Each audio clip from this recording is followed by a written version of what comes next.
Hey, everybody. Dave Anderson, former NFL wide receiver and CEO of BreakAway Data. This is the game plan. All right, Dave Anderson, thank you so much for joining us on the game plan today. Absolutely. Let's do it. Yeah, well, I want to start talking about BreakAway Data, but before we get into that, you had an impressive college career in Colorado. You went on to play 6 seasons in the NFL. At what point along that NFL journey did this passion for data analytics start? And was it always the plan to go into it after? No, I have no idea. Is the answer to those short answer to those questions. I guess it kind of started when I was young. I was always good at math. I was never scared of data, numbers, and that whole thing. I've always been actually more scared of writing and that aspect. I got the gift of gab from my mom, so I don't mind talking. But when I'm putting words to paper, it's always been a little scary. I don't tell a story in a traditional way, I guess you could say. I was like, fifth grade, I was in the GATE, which is the gifted and talented education stuff out here in California. I would go to like weird community colleges for math classes and do all that stuff. I really started to fall out of love with math when I started getting deep into the theory, like trying to describe why calculus was the way it was by hand. I was just like, this is way beyond my interest, and I can't read about it anymore. So I kind of stopped at the AP classes in high school, and ironically, Colorado State did not accept California AP classes into their scores. Although if I would have went to UCLA, I would have gone in as like a sophomore. But at Colorado State, they didn't accept the grade, so it's kind of funny.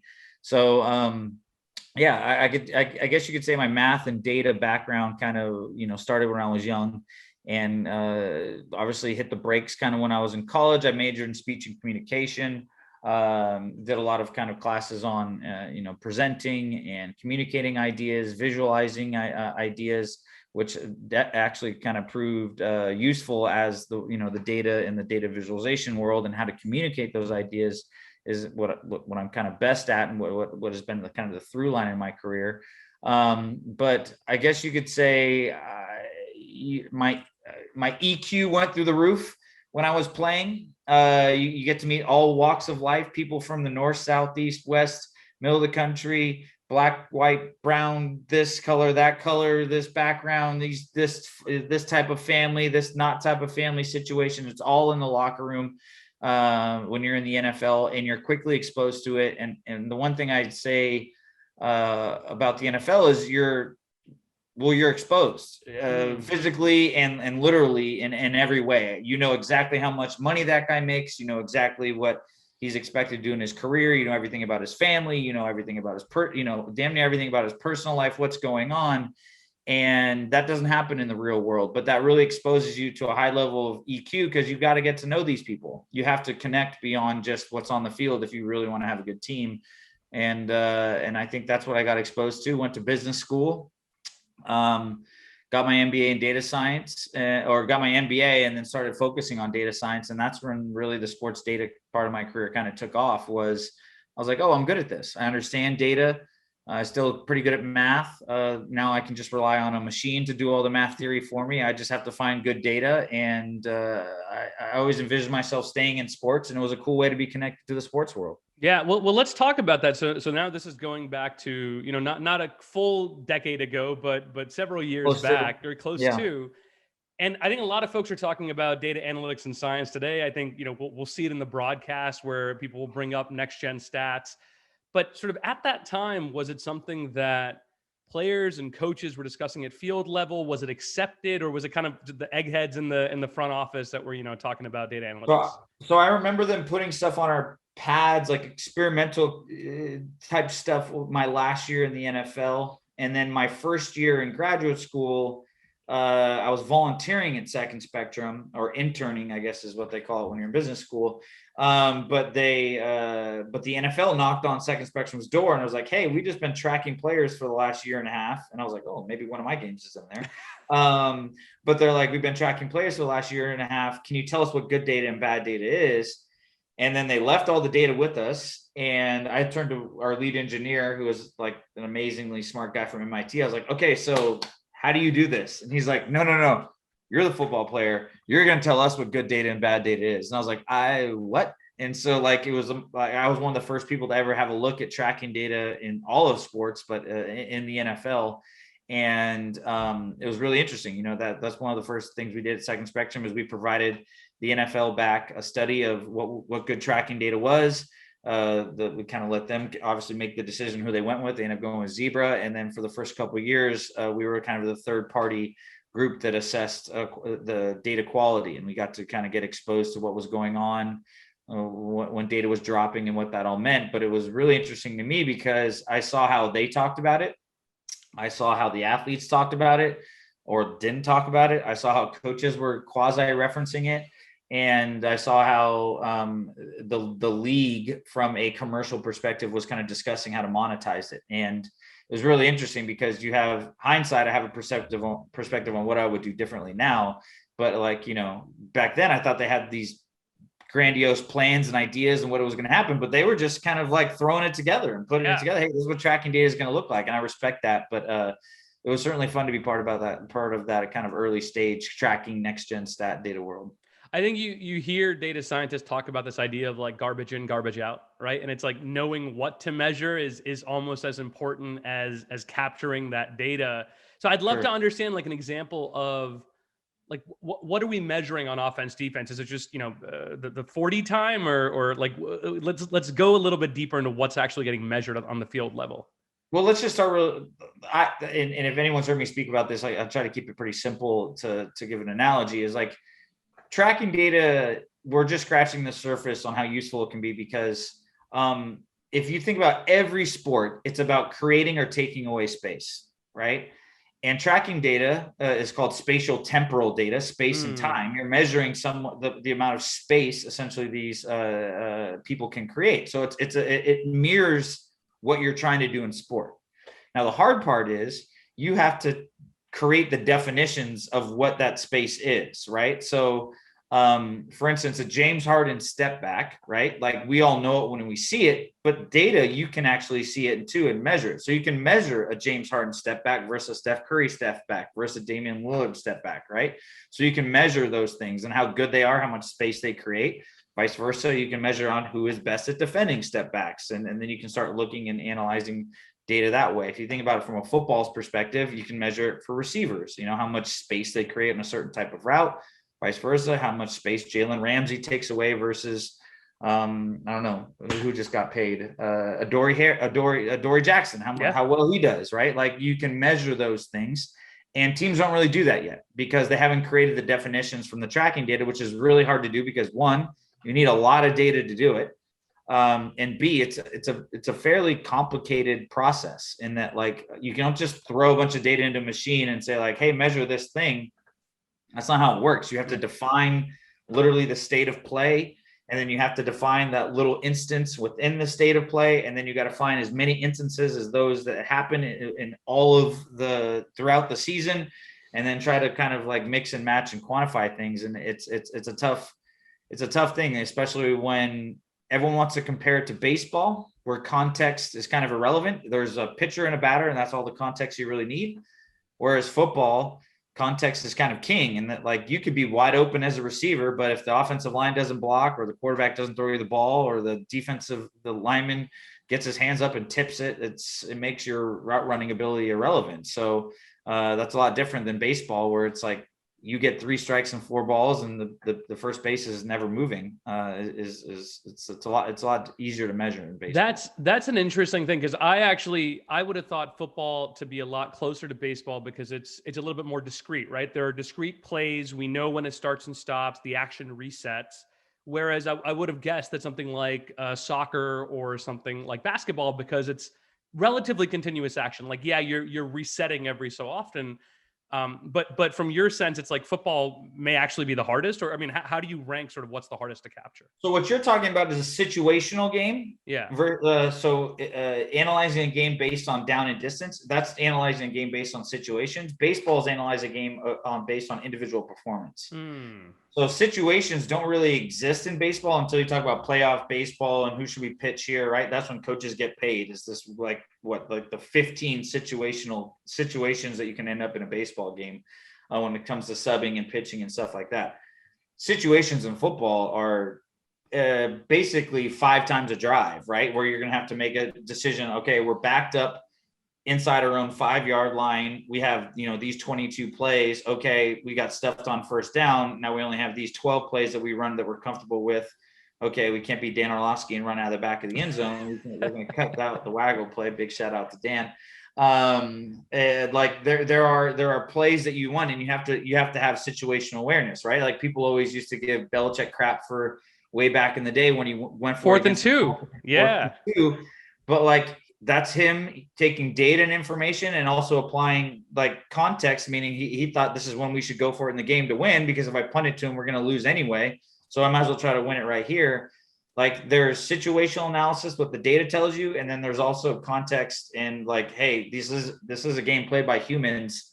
There's a lot of emotion into these decisions. Like I need to take that into account when I make these decisions, which is why when people always say like, oh, coaches are going to be replaced by computers, I call BS.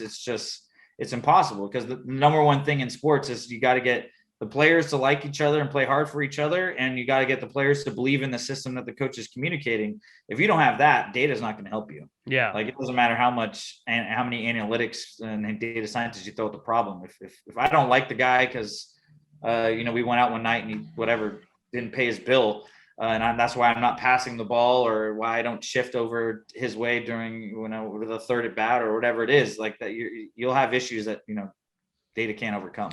No, and I think that's it's going to be a good segue into talking about what you're doing with BreakAway Data. It's sort of this idea of like data in context, right? And I think that's the thing that a lot of startups struggle with. By the way, they sort of say, okay, we're going to get a data scientist and we're going to throw them at this huge pile of data, whatever, restaurant data or Uber, they're checking driver data, and then at the end of the day, it's like, well, then that data has to be contextualized.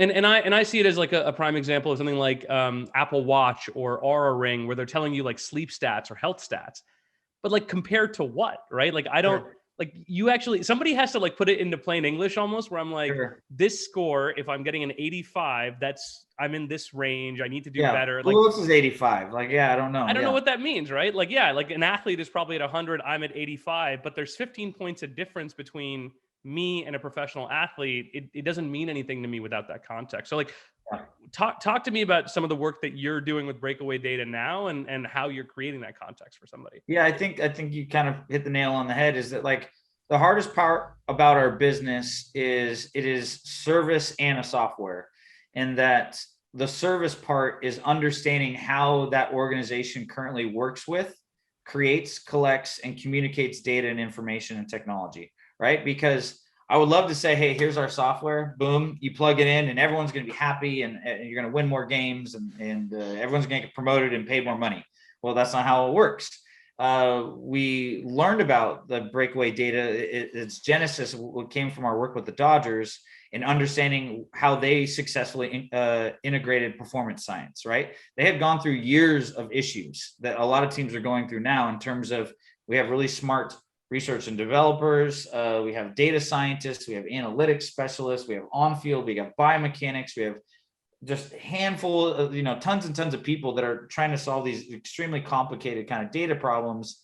And then we have our coaching staff and our front office and our scouts, who still think of baseball this way and ultimately are the ones communicating it to the players. Mm-hmm. And how do we bridge that, right? And that's kind of where we came in, is we realized they did a little Ballspeak that was very helpful. And they had Brandon McDaniel at the center of this in a lot of ways that helped kind of be that translation layer. And we're like, okay, so that's really the key to this. Every team's got smart people. Don't get me wrong. Like some teams should hire more, but every team's got smart people. Every team has good players and they're trying to win. And let's assume every coach wants to win more games and stuff, right? So you always assume those things about, like, there are some teams that are trying to tank, and some teams where the front office and the coach have a disagreement in philosophy. And sometimes the scouts were old school and were brought in before this general manager and they don't disagree. Like I said about tracking data, we can't help you with those problems. Like those are internal real issues that you need to, that organization needs to solve if it wants to be successful. But given and assuming that those things don't exist, that there isn't kind of these this animosity between these groups, what BreakAway Data really does is turns data into Ballspeak. so that the information collected and created by, let's just say, this right side, this more analytical group, can be communicated to the players. And so we try to be that bridge. And at first it starts with services and people asking thoughtful questions, seeing what they do, what process they currently have, and saying like, okay, we have a software. Here's how we should integrate it. Here's how it will look for you. It'll look a little different, but your problem was similar to Chelsea's. Your problem was similar to WWE's, ironically. Your problem was similar to the Dodgers.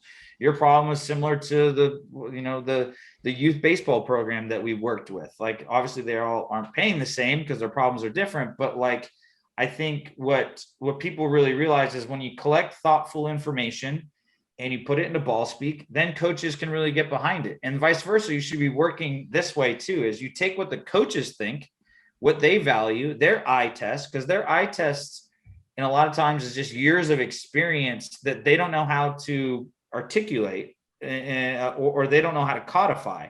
So we help them codify it. We help them turn it into a measurement or an objective kind of process. And then we give that back to this side and they say, oh, I can use that. Yeah. Oh, now I know what you mean when you're saying he's an explosive baseball player. Okay, you're saying that he has these 5 qualities and that these are the 4 things that show up, off his bat, and these are the 4 things that show up in the field. We can use that. So you're just really helping these two groups get more out of each other, and that's ultimately what these softwares should do. Like SAP's been doing this for years for Fortune 500 companies. They just build tons of software to help these two groups communicate. Our analytics department has all these numbers, and their front office is making all these decisions. We like to think that we're kind of helping out in a similar way, right? But it starts with questions. No, and I think that's from a pitch standpoint, I think it makes perfect sense, right? Where we are in this Moneyball revolution, right? Like the Brad Pitt movie comes out, and now suddenly everybody's talking about Moneyball. We all wish Brad Pitt had to play us in a movie. Billy Bean's a lucky bat. Would as many people know who Billy Bean was if it wasn't Brad Pitt? If it was like, no. Right? If Jonah Hill played Billy Bean, I wonder how many people would know who Billy Bean was. Yeah, and it's funny because whoever Jonah Hill played, I think is like a composite of a couple of different players, right? and it's like, he doesn't even get that one shout out. But no, you're spot on. I will say though that like people now talk about money. I mean, people talk about Moneyball in every industry. They're talking about it in venture capital now, where they're saying, oh, can you invest in this certain way where your hits, you're not. Again, venture capital, you want to hit home runs. Oh, what if you can, in the aggregate, build a venture capital portfolio for Moneyball? Sure. So now when everybody's talking about Moneyball, it would seem like your job would actually be pretty easy as you're going out and pitching these teams. What is the biggest pushback or reason that folks don't want to immediately say, yeah, let's sign up with BreakAway Data. Let's make this happen. I think it's because we aren't just a software or a device that you just install and get immediate feedback from. It takes a little while. It is a commit. We're asking for a commitment of time, and we take time in the front, but what we promise is we'll give you tons of time back in the end, because your strength and conditioning coaches should not pretend to be data scientists and be logging information for hours and hours every week. Let's automate that process. Let's build something that quickly plugs into the system that you're using. Your guys don't need to be doing force plate jumps 3 times a week to get back information that you don't know how to use. How about we use one time and we connect it to this on-field data set that gives you something a little more useful. You should not probably run your players through a quote unquote pro day or combine assessment every year, because it's been proven that the 5-10-5 L drill and all of those things are worthless when it comes to really assessing football talent. Let's instead use GPS data and measure your players' athletic ability differently. And so you have to kind of find the right coaches, find the right strength and conditioning coaches that want to take that next step. It is not a small kind of commitment of time, money, and energy. And so, but what we do promise is you get that back in spades, and when you get that back in spades. So that is the hardest part.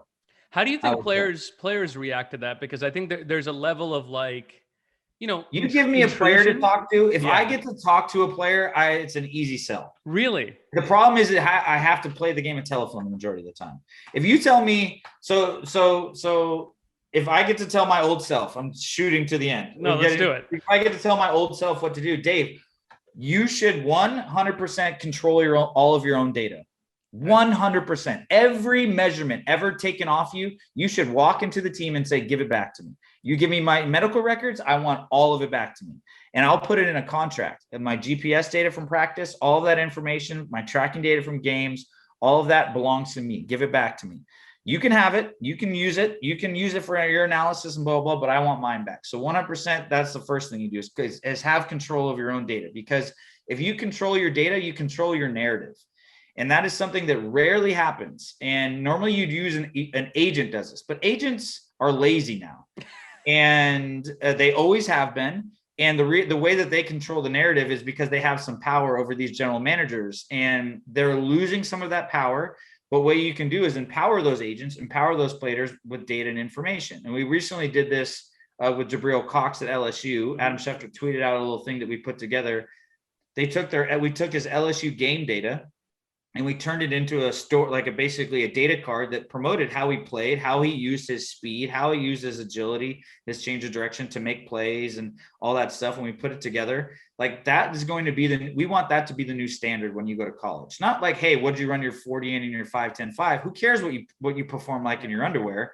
What did you perform like on the field? That's what we should be assessing. So I would say control your own data allows you to control your own narrative. I would say get great as much and as clear baseline measurements of your ability right off the get-go, right? The destruction of my career was not because of a single injury. It was a slow deterioration, which ultimately led to tendonitis in my knees, which led to me not being able to play. If I understood that I was going down 2% every year, and then at year 6, I had dropped to like an A- B+, well, shit, then I could have fixed that a lot earlier, but I didn't have time to fix it. Like I had to go to the doctor, like, oh yeah, you can have surgery on tendonitis, but it'll take you 9 months to recover. Yeah. Well, that's gone. So like, that's what led to the destruction of my career. And I don't like seeing that in other guys, especially in pro football, where, it's not like you get a lot of chances in any professional sport, but no guaranteed money in pro football. So like you have to go out there and think on a year in, year out basis. And like, you gotta control that narrative and control your own information, because I think when you're a young player, all of these people around you have had an interest in your career, and they've been extremely helpful. Mm-hmm. And, your parents have helped you get through whatever Pop Warner in high school. Your college coach helps you recruit you and schmoozes with your parents and shepherds you along, because if you're going to be the NFL player, you're probably the best player on your college. And then you get to the NFL and you realize no one really cares about me. And no one should care about your career more than you do. And when you see guys really grasp that, like the Tom Brady's, LeBron James, the Anthony Davises, and all these guys who take control of their career, they surround themselves by people that are all about making their career better. They can take off, and you can stay in the game a lot longer. When you surround yourself around a bunch of enablers who have been you and are picking and taking pieces off you, it's just a matter of time before you fall. And so, I don't know. I look at data as one of those things that can just prop you up. Yeah, no, I think, and it's a mindset shift that's happening with a lot of athletes, because, and this is where I was going with the question, which is, I think for a while athletes were thinking of it as like, oh, it's going to be used against me. And I think it has been in the past. The narrative has traditionally been, it has been. Traditionally has been. Right. No one's trying to pay you more money. Yeah, right. Exactly. Right. And so they can find a metric and they can be like, well, you're off the charts on all these things, but then because of this one metric, we're going to go with somebody cheaper or whatever it is. Sure. And I think to your point, that the really valuable feedback is, well, that data is yours. And again, I don't know how the CBA has sort of, the most recent one is negotiated it for the NFL, but I think across the leagues, we're going to start to see that data becomes something that the players want to monetize. Well, just think about, players monetize, but think about like what I was getting back to talking about the measurement of space. You can essentially create the Dave Anderson metric. You create the Danny Amendola, the Julian Edelman metric, and those will probably be all similar because we're like 5'11" white dudes. But like you could create measurements of who you are as a player. And that's essentially what your narrative is and what you're selling. Okay, here's what Dave Anderson did better than any other player in the NFL, for this 4-year stretch. And that's what you're arguing over from an agent and a general manager perspective, right? Less of like, oh, he only had 35 catches last year. Okay, well, he was actually targeted 38 times. And so he had the highest catch percentage. And on those on catches on first down, here's his separation. On catches on third down, here's the separation. You compare that to the best receivers that had more catches. Here's where you you compare and contrast, and where they get paid and where you should get paid. So like you can shape it to fit your narrative, which is powerful. And it just gives you more ammo and more information about your player when you're an agent and or the player doing it himself to negotiate a better deal. Because right now there's an asymmetry of information. All the teams have more information, more analysis, more data scientists than all the players combined in all the leagues combined. Yeah. And that's what they should be worried about, in my opinion, as a player, is like how can these players associations, these leagues get together and start empowering their own players with data information and monetizing it 100%, because those opportunities are out there. So one last question on the data piece, then I want to talk about the business. So as you think about, the product itself, what it looks like, because you mentioned there's sort of a software component, there's a services component. What is the product? And I guess what have been some of the lessons that you've learned as you've been building out the product in somewhat of a crowded landscape of everybody's offering data analytics? So how did you make sure that your product stood out? Ballspeak. Yeah. Make sure to get the coaches buy-in. Make sure that when it's presented back to them, it's an information and visualizations that they can handle. That's what differentiates what we provide versus everyone else. The biggest challenge is, what is the product? What is the simple pitch of what the product looks like, right? Hey, it's a software that connects your on-field analysis with your off-field beliefs. And okay, what does that mean? Okay, well, your on-field analysis means you're obviously using statistics, whether you like it or not, to judge and to rack and stack your players. Let's quantify that, or assuming that you already have, let's work with what you already have. And then I'm assuming you train or develop your athletes. So let's take the information that you're using there and then put those two worlds together, because that really tells you what you're doing. Are you successfully training your players to be better on the field? Or are you just getting them bigger and faster and they're actually not producing anything on this side, which is kind of happened when I was coming through the ranks, which was all the bigger, faster, stronger. They just thought bigger muscles meant better players. They didn't know that pliability, as TB12 always talks about it, is actually probably something you should focus on, is like being able to play is the most important. It never made sense to me why we make O linemen run 40 yards. It never made sense to me why I was lifting the same as my offensive lineman. I was like, why am I? Yes, I can power clean a lot because I'm a pretty explosive dude, but like I should not be putting that much weight, like throwing that much weight around. I'm going to snap my leg. Yeah. So that's really what we offer and what differentiates us. Now there are people out there who would call this very kind of sports science centric, and that's fair. There's elements of sports science because that's off-field at things. There are people who call it sports analytics because that's fair. There's some on-field analysis, but the truth is when you can combine those two worlds, that's where there's some power. And that's what we help our teams do. And it's not the same software for everyone. Obviously, we have back-end tools that make it easier to make it customizable. But like it is not like, hey, yeah, here's your platform, boom, you plug it in, and then there are your answers. That's the unfortunate part. Right. The sell to a lot of these teams, though, it's difficult, but it makes it fun because you have to look for the right teams that understand the process, that have people that are already vested in this. Because like I mentioned from the beginning, if they don't have they don't believe in on-field analysis, and they're kind of quasi believe in sports science, then what is a software that makes those easier? Can do for them? Like it doesn't. Not every team is that advanced, and that's just something you slowly realize as you go sell. Well, and from a sales standpoint, you have to pre-qualify, right? Because any hour that you're wasting with somebody who's not a good customer is an hour you could be spending with somebody who's a better. Be on the game plan, chatting about my problems. You go. Like business therapists. That's listen. Half of the job of being a VC investor is therapy. They don't tell you this when you start out. You're like a bartender. Like I don't know what's about. That's what I'm here for. But what I will say, so on that point about you started Second Spectrum out of B school. And then you have now been working with Gaines Group and then started BreakAway Data. I'd love to understand from the entrepreneurship perspective, like what has surprised you the most about that journey and going from working in data to then now being a founder and CEO of a company in that space? Sure. I mean, for the first 4 years of this, so fun being a small business owner and an entrepreneur and growing your own thing. Then coronavirus hit, and there's probably never been a worse time to be a small business owner and an entrepreneur. It's especially in a tough world. It's been an interesting year, to say the least. As like you can imagine, selling in sports when there were no sports is pretty tough. Especially as certainly staffs have shrunk. A lot of things have to do with a lot of commercial opportunities for entrepreneurs have to do with fans being in seats, because if there's no money from fans in seats, there's no money to spend on, different new opportunities. So that aside, because everyone's had their issues this last 18 months, the most fun, or not even fun, like you have to have a certain type of you have to have thick skin to be an entrepreneur.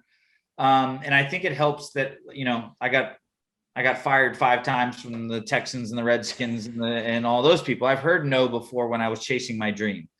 And I've heard people tell me that, like, I'm not qualified to do this. I've heard people telling me that this will never work. I've had close family and friends tell me you're wasting your time.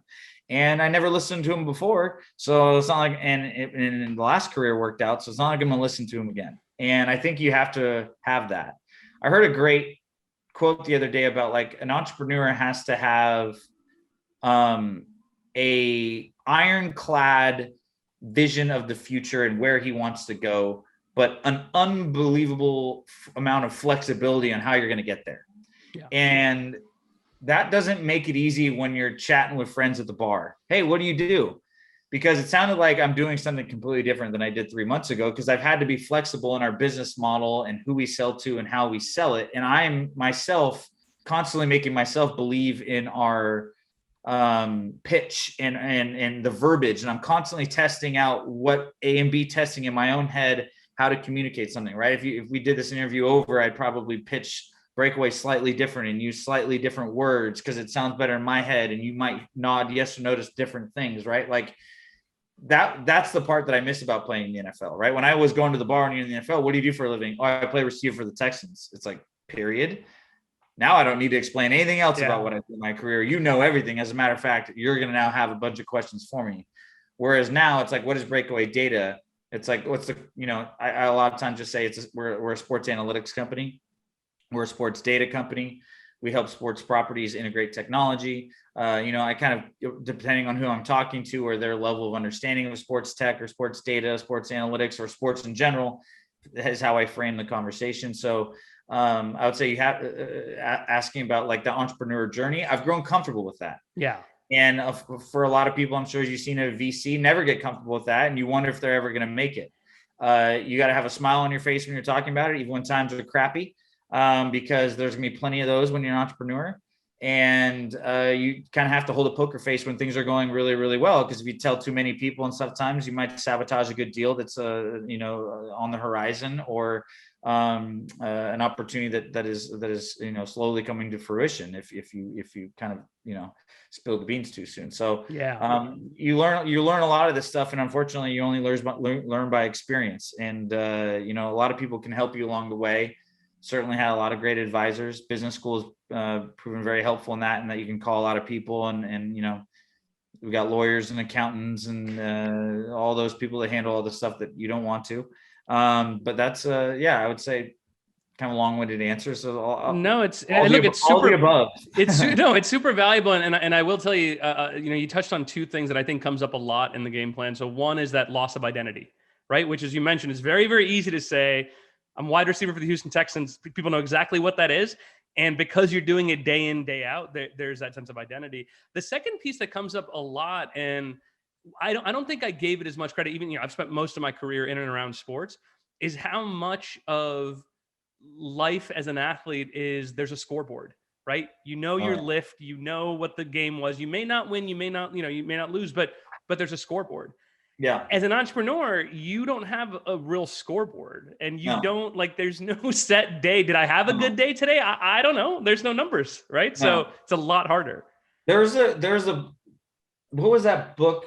It was a book on Pixar. I don't have it in my office here. There's a book on Pixar, like Becoming Pixar. There's a book on Pixar and when Steve Jobs bought Pixar, and it was talking about Steve Jobs and like, so I think he bought Pixar for like 80 million bucks. I don't quote me the exact numbers here, but let's say he bought Pixar for like 80 million bucks, and then he put like $30 million into it, and he's like not sure what he wants to do with it, but he's like, talking to some people like, hey, I might. He casually drops, and I might sell Pixar. Do you think, talking to some private equity guys, do you think I can get 150 million for it? And they're like, yeah. And he's like, okay. So in his head, he's like, all right, so I've made 50, right? Because he bought it for 80, put in 20, and he's like, I could sell it for 150. And then Toy Story came out, and he's like, well, maybe now's the time to sell it, even though they like Toy Story, killed it, or maybe Toy Story was about to come out. It hadn't come out yet, and he's like, blah blah blah, and he's like, he put it like another 10 into it. And so I think he was like 110 in. He's like, and he shops around. This is like 2 years later. And he's like, do you think I can get 300 for it? One of the guys like, oh, no doubt. And he's like, I've already made 200 million. And so like he had this scoreboard in his head, you saw, even though literally in the background, he's like, these guys haven't done anything yet. Yeah. But like they've created this narrative on what they've been able to do. And because Steve Jobs was involved. And so it was funny. Like, sometimes I think like you have to create your own scoreboard. Yeah. And that's kind of what I'm getting at is like, when you're playing, there is a scoreboard provided for you, and there's clear track on how to get to that. And then like you win or you lose, and you kind of do it all over again, and you do it, for football's sake, you do it every Sunday. But like in my head, like you're constantly, you have a scoreboard. Sometimes it shape shifts a little bit in terms of like, okay, is it number of customers this quarter? Is it total revenue? Is it months towards profitability? Like, you have these different scoreboards that you're constantly kind of slowly adjusting or looking at to judge success or not. But it's funny because you're right, that doesn't really exist in business. Yeah. And if you're not the CEO, sometimes you have no idea what the scoreboard is. You're like, I think we're doing okay. Like when I was at Second Spectrum and I was like number 6 there, I was like, I think we're all right. Like we just raised money, so I know I know my paychecks and my paycheck's going to clear, but like that, I guess that's a good sign. That's all. That's the only stuff. Well, that validation piece I think is really important too, and a lot of times folks are caught up in the amount of money raised or whatever, but that sense of internal validation, it could be something as simple as that I close a hire that I wanted to close. Yeah, that's a win, right? And I think the more of those the wins that you stack regularly suddenly starts to look like a win to everybody else. So Dave, you've been so gracious with your time. We could talk for hours. I would love to close with, and I know, I usually ask the question, what advice would you give your younger self? So you already jumped ahead on that one. Some of it, yeah. I would love to understand, as you look towards the future, what are you most excited about when it comes to BreakAway Data, and what is sort of the future state of the world that you're really looking forward to? So, this next generation of coaches, general managers, and team presidents, kind of now slowly team presidents, are all people in my age group now that have grown up playing video games, that have seen the transition of data and information, like I have. They have been part of the iPhone transitions. They have seen the Nike Run Pluses and all of these things. They are more attuned and accustomed and comfortable with technology. And inherently, they are more comfortable with innovation. And I think that allows them to make all of those people, and those are the real decision makers and stakeholders of those sports organizations. And inevitably a team president will be probably the next commissioner of the Pac-12 or something like that, right? Is that those people are now going to be the stakeholders of people that will really help foster the next generation of innovation. And I think we're kind of right at the cusp as you see all this name, image, likeness stuff and how that's being shaken up. Data is a huge part of name, image, likeness. And you see the transformation of video games from just being console based to now everyone has one on their phone and what's going on there. So name, image, likeness, and data will be a huge part of that. You see obviously performance, data, technology, and all that stuff. That space is slowly taking off. There's a new game changing technology every weekend being invented. I think augmented reality, mixed reality, all this stuff is using data, name, image, likeness, and information. So I look at BreakAway Data at the center of, hey, what we do is we help athletes better understand their own data. And like I said, what I would do differently is I would tell an athlete to collect their own information. Inherently, what we always do is about the athlete. If we get the athlete right, everything else will take shape. So if you help the athlete understand his data and information, then all those opportunities just expand and you can be a part of those opportunities.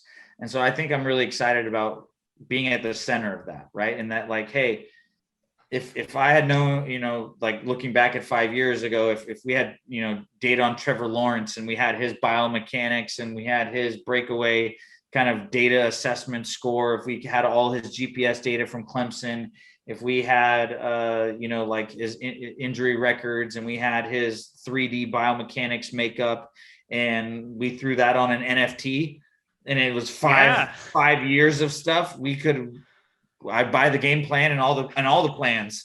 And like, right. And you do that for every draft pick and they don't have to go to the combine because they sell their own data. Like this world is going to happen where people take advantage of the flexibility of data. And I think that's being in the athlete data is where we sit. I think that brings up some really cool opportunities. Dave, that is a fantastic place for us to close as we look towards the future, both for you and for BreakAway Data. And we're just so thankful that you joined us on the game plan today. So thank you for being here. Absolutely. Thanks. It was great.